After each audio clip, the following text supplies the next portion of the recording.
મિત્રો વિલાસ physical defence એકેડેમીમાં તમારા બધા મિત્રોનું ફરીથી હાર્દિક સ્વાગત છે. તો કેમ છો બધા વિદ્યાર્થી મિત્રો? હોપ છો બધા મજામાં હશે.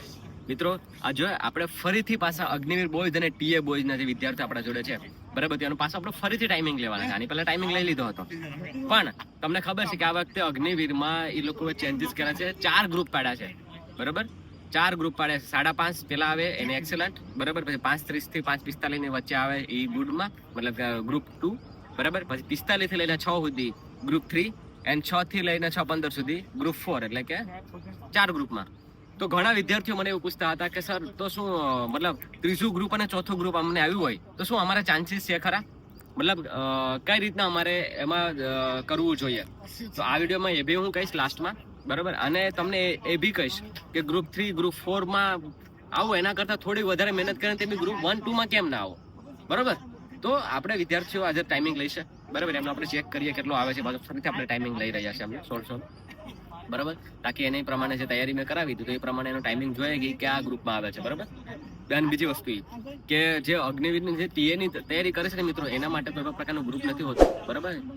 ગુડ અને એક્સલન્ટ હોય પણ તમારે તૈયારી એક્સલન્ટ જેવી કરવી પડે, ત્યારે જઈને તમે ત્યાં ટોપમાં આવો બરાબર. જેમ કે આપણા ગ્રુપમાંથી 2 બોયઝ પાસ થયા હતા, પ્રશાંત અને હિતેશનું ફાઇનલ સિલેક્શનમાં નામ નથી આવ્યું અને પ્રશાંત અત્યારે ટ્રેનિંગમાં બી જતો રહ્યો છે બરાબર. તો કહેવાનો મતલબ એમ છે કે તમારે બેસ્ટમાં બેસ્ટ આપતું રહેવું જોઈએ. ઓકે, તો વિડીયોના અંતમાં બધી વાત કરીશું. આપણે હવે પહેલા ટાઈમિંગ લઈ લે બોયઝ.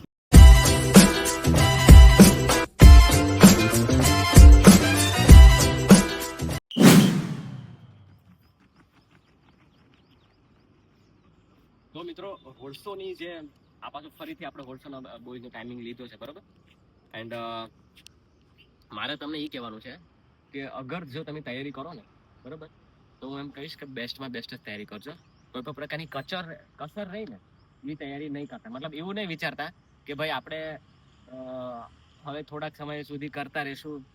જો મારું તમને એ કહેવાનું છે કે આને હું તૈયારી કરાવું છું ને એટલા ટાઈમથી બરાબર, અને બધા એમાં ટીએના બોયઝ પણ છે અને અગ્નિવીરના બોયઝ છે બરાબર. એમાં 3 બોયઝ, એક બોયઝ બીમાર છે એટલે નથી આવ્યો બરાબર. એનો તમે ટાઈમિંગ જોયો હતો બરાબર, લાસ્ટ વિડીયોમાં તમે જોયો હતો, એને ખૂનની ઉલટી થયેલી છે એ. અને બીજા બોયઝ છે આમાં બરાબર, એ ટીએની તૈયારી કરે છે અને બાકી બધા અગ્નિવીરની તૈયારી કરે છે. તો કહેવાનો મતલબ એવો છે કે તમે તૈયારી ઢીલી ઢાલી નહીં કરતા બરાબર. એવું નહીં વિચારતા કે ભાઈ આપણે એટલી તૈયારી કરી લઈશું તો થઈ જશે નહીં વાંધો આવે, એવું બધું આર્મીમાં પોસિબલ નથી. ચાલ હાલ બેસ્ટ ટાઈમ દેવાનું છે આજ. ચાલ હાલ સદાત હાલ 1:11 ચાલ હવે હાલ પકડી રાખ ચારે ચાર રાઉન્ડ ચાલ 1:17 ચાલ જે ચાલ 1:25 ચાલ હાલ ચાલ આને આ પેસને મારવા પડે, આને આ પેસને શાબાશ હાલ આજે બોય જે લાસ્ટનો જે બોય છે ને મિત્રો બરાબર, જે લાસ્ટનો અભય બરાબર, એમને ઇન્જરી પાસે પગની છતાં પણ એનું મેં રનિંગ શરૂ રાખ્યું છે. તમે વિચારો છો કે અહીંયા એને ટાઈમિંગ આવતો નહોતો ક્યારેય પણ બરાબર, પણ એને એ માહોલમાં એને તૈયારી કરાવી અને છતાંય પણ રનિંગ કરવા આવે છે. એની એજ પૂરી થઈ ગઈ છે. તમે એવું કહેતા હતા કે અમારી એજ પૂરી થઈ ગઈ, અમારે શું કરવું? એની એજ પૂરી થઈ ગઈ છે, એક એને ફોર્મ નથી ભરાવાનું, છતાં પણ જો અત્યારે ટાઈમિંગમાં છે ને બરાબર. આ વિડીયો લાવવાનો હેતુ એ જ છે કે અગ્નિવીરમાં ફોર્મ નહીં ભરા હે છતાં પણ એનું બેસ્ટ આપે છે. શું કામ? ટીએ ભરતી માટે. કેમ કે આપણા ગ્રુપમાંથી જે 2 બોયઝ પાસ થયા બરાબર, તો એનું મોટિવેશન બધાને મળ્યું છે કે નહીં આપણે પણ મહેનત કરી. 5 વર્ષ પછી વર્દી મળી પ્રશાંતને, જોયું તો ને લાસ્ટ વિડીયોમાં આપણે બકઅપ કરાવ્યું હતું બોયઝને બરાબર. તો તમને બી મળી શકે, તો એના માટે તમે તૈયાર હોવો જોઈએ. તો ચાલ ચાલ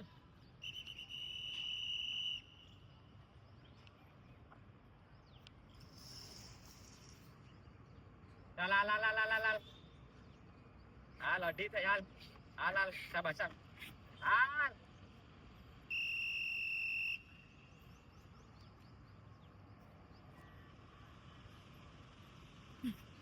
ચાલ હાલ 3 થવા આવી. ચાલ 2 રાઉન્ડ પૂરા. ચાલ યુવરાજ તારો ફર્સ્ટ ટાઈમિંગ છે, જે બેસ્ટ ટાઈમિંગ આપ મને આમાં. ચાલ હાલ કમા ભાઈ. ત્યાં બંને બોયઝ ની એજ પૂરી થઈ ગઈ બરાબર, બંનેની એજ પૂરી થઈ ગઈ છતાં પણ અત્યારેથી તૈયારી ટીએ ની કરે છે અત્યારે. ચાલ શાબાશ ચાલ 3 ચાલ 3:15 ચાલ ચાલ ચાલ ચાલ ચાલ. જોઉં છો ને તમે, એ બંને બોયઝ ને ફોર્મ નથી ભરાવાના આવા, બરાબર? એકને 2 મહિના વધી ગયા ને એકને કંઈક 6 મહિના વધી ગયા, છતાં પણ તમે એમ વિચારો કે ભાઈ આપણે તૈયારી મૂકી દેવી જોઈએ, તો ભાઈ તૈયારી મુકાય નહીં, બરાબર? ટીએ ની ભરતીના મને ઘણા વિદ્યાર્થીઓ સવાલ પૂછતા હતા કે સર ટીએ ની ભરતી ક્યારે આવશે, ટીએ ની ભરતી ક્યારે આવશે? ટીએ ની ભરતી ટૂંક સમયમાં આવશે ને આ વર્ષના અંત સુધીમાં આવી જાય. પણ શું તમે તૈયાર છો એના માટે? બરાબર, તમે એના માટે તૈયાર છો તો એના માટેની મહેનત કરો, બરાબર? બાકી જો અમને અત્યારેથી એને તૈયારી ચાલુ છે, ભલે અત્યારે જે બી ટાઈમિંગ આવે પણ એટલીસ્ટ એને તૈયારી તો અત્યારેથી શરૂ છે, બરાબર? ચાલ ચાલ ભૌતિક, ચાલ આવશે હાલ. એક 10 વાળો રેપિટેશન મારવો પડી હવે. ચાલ ચાલ ચાલ ચાલ ચાલ, હાલ લાસ્ટ કરાલ, હાલ ટાઈમિંગ વધી જાય ને કરાલ. એક 10 વાળો રેપિટેશન. ચાલ કવા, ચાલ ઉપાડ ઉપાડ ઉપાડ ઉપાડ હાલ. હર્ષદ ચાલ ખોલ હવે, હાલ હર્ષદ ઉપાડ. નવદીપ, યુવરાજ, ચાલ ચાલ ચાલ ચાલ હાલ હવે, હાલ એક 10 વાળો રેપિટેશન દે, હાલ ઉપાડ, હાલ ખોલ હવે. ચાલ હાલ નવદીપ ઉપાડ, લાસ્ટ ચક્કર છે, બેસ્ટ દે. ચાલ ખોલ, સ્ટેપ ખોલ હાલ. યુવરાજ ક્યારે ઉપાડીશ પછી? 4:45 આવી, જલ્દી હાલ, જલ્દી કર યુવરાજ, લાસ્ટ ચક્કર છે, લાસ્ટ ચક્કર થી ઉપાડ, જલ્દી ફાસ્ટ. કમા ભાઈ, ચાલ પડવા. ચલો બંને બેસ્ટ ટાઈમિંગ આપી દો મને, ચાલો હાલો. ચાલ ચાલ હાલ એક 10 વાળો રેપિટેશન મારતે, હાલ ઉપાડ, હાલો ખોલો હાલો જલ્દી. થોડુંક ડિસ્ટન્સ છે, બરોબર? ચાલ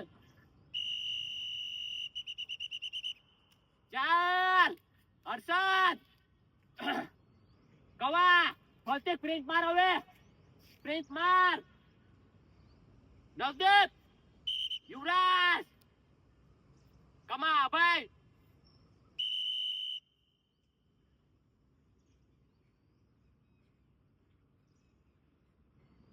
ચાલ ચાલ ચાલ ચાલ ચાલ ચાલ ચાલ ચાલ. 5:41 5:41, ચાલ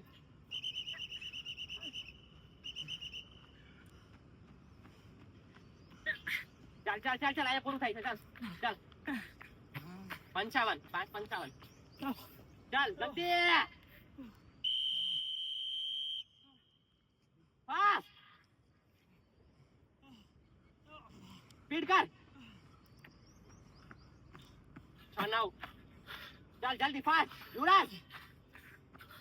76, જલ્દી ફાસ્ટ. 18, જલ્દી ફાસ્ટ. 41,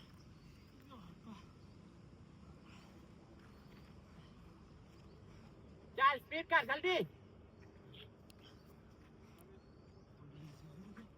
ચાલ ચાલ ચાલ ચાલ ચાલ, પૂરું કર પૂરું કર પૂરું કર, ચાલ. 5:44 6:44, ચાલ જલ્દી. 47. ઓકે તો મિત્રો, હા તો આપણા બોયઝ નો ટાઈમ, બરોબર? તમને મારે કહેવાનો મતલબ એમ છે કે અગર કદાચ તમે એક દિવસ કે તમે થોડા કઈ દિવસ ગેપ પાડી લો છો ને, બરોબર? આ બોયઝ નો ટાઈમિંગ લીધો, બરોબર? લાસ્ટ ટાઈમિંગ કરતા થોડોક 2-5 સેકન્ડ વધારે છે. હું જે છે ને એ જ બતાવીશ. હું એવું નહીં બતાવીશ તમને કે અહીંયા બહુ સારું છે, બરોબર, કે ટાઈમિંગ બહુ સારું આવે, એવું નહીં. કટ કાપી પર નહીં, આપણે પૂરેપૂરું બતાડવાનું છે અને સાચું બતાડવાનું છે, ખોટું નહીં. આ જે ગ્રાઉન્ડ તમે જોવો છો ને, એ ગ્રાઉન્ડ થોડુંક મોટું છે, બરાબર? ક્યારેક સાયકોલોજીકલી આપણે એમ લાગે કે બહુ મોટું ગ્રાઉન્ડ છે તો એના લીધે ટાઈમિંગ ઓલું થાય છે, બરોબર? પણ એવું હોતું નથી. આપણે આપણું મોટું હોય કે નાનું ગ્રાઉન્ડ, આપણે આપણે બેસ્ટ જ આપવું પડે, બરોબર? હવે એનું બેસ્ટ આપ્યું હશે એવું પૂછીશ, અમને બધું જાણીશ, પછી એને એ રીતના એને ટ્રીટમેન્ટ કરશું આપણે, બરોબર?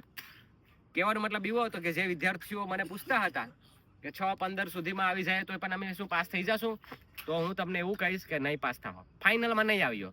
કદાચ સ્ટેટસ ચડાવવા પૂરતી કદાચ તમે સારું લાગ્યા તમને કે મેં આર્મીનું ગ્રાઉન્ડ પાસ કરી નાખ્યું, પણ એ 2011 પહેલા એ મેથડ હાલતી હતી, બરોબર?